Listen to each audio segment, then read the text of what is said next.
Nagsagawa ng isang flyby inspection si Pangulong Ferdinand R. Marcos Jr. sa Malampaya Phase 4 drilling operation sa baybayin ng Palawan.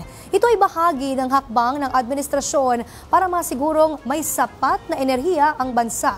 Ang detalye niya ay ihahatid sa atin ni JB Piedragoza. Lula ng Bell 412 Presidential Helicopter. Pinangunahan ni Pangulong Ferdinand Marcos Jr. ang aerial inspection sa isinasagawang Malampaya Phase 4 drilling campaign sa baybayin ng Palawan ngayong araw.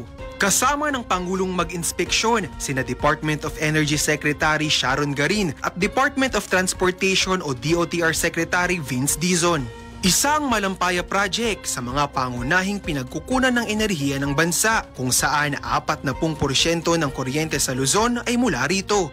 Upang matiyak ang energy security ng bansa, sa ilalim ng Malampaya Phase 4, 3 bagong gas wells ang huhukayin na inaasahang magdaragdag sa lokal na supply ng enerhiya sa bansa. Magtatagal ang operasyon ng 15 taon at inaasahang magsisimula ang unang gas delivery sa ika-4 na quarter sa taong 2026. Para sa totoong balita sa Bagong Pilipinas, JB Piedragoza, Congress News.